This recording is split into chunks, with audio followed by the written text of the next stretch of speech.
Welcome back to the Wandering Wind Church. Today we are reading through the Life Recovery Devotional, and today we are on Step 1, Day 12. The title of this reading is Desperate for Love, and the reading for today is Genesis 29:16 through 35. We admitted that we were powerless over our dependencies and that our lives had become unmanageable. We'll do almost anything to gain the love we need, which may have been denied us as children or in our marriage. Maybe the pain and sadness over our powerlessness to attract the love we desperately need drive us to find a way to deaden the pain. Leah was a plain girl with a beautiful younger sister and a scheming father. Her father tricked Jacob into marrying Leah. He then allowed Jacob to also have her sister Rachel. So Jacob slept with Rachel too, and he loved her much more than Leah. When the Lord saw that Leah was unloved, he enabled her to have children, but Rachel could not conceive. So Leah became pregnant and gave birth to a son.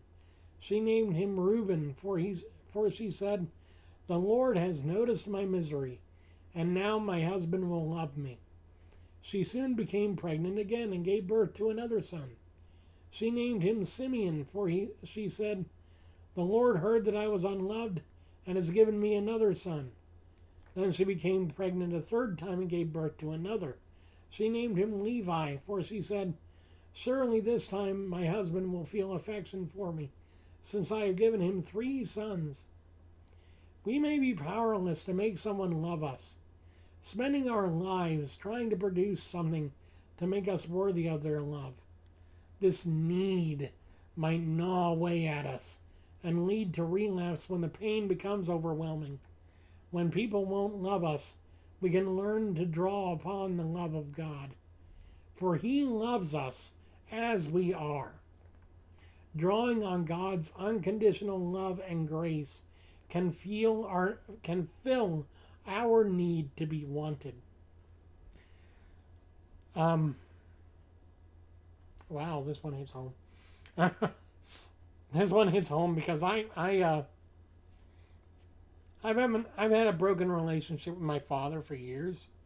Um, Part of it was just the nature of being an addict and being an alcoholic. He was never able to be emotionally available like I wanted him to be, like I so desperately wanted him to be.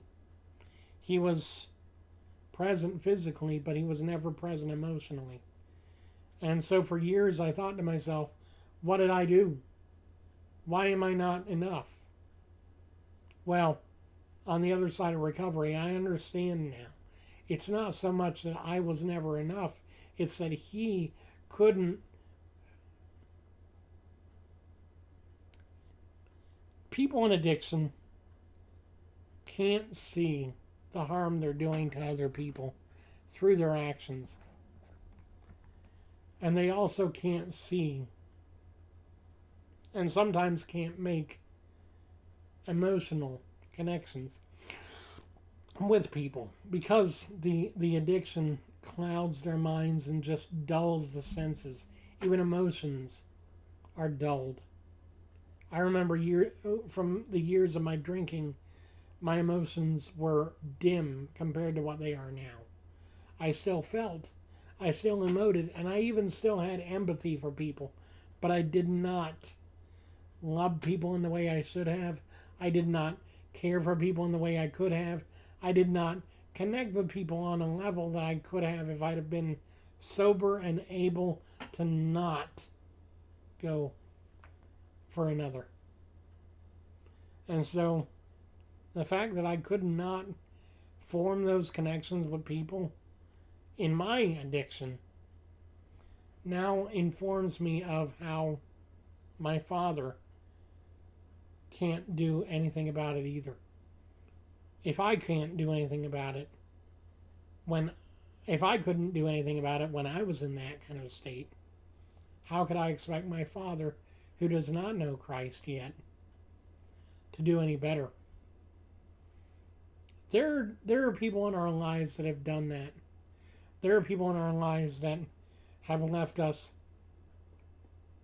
wanting,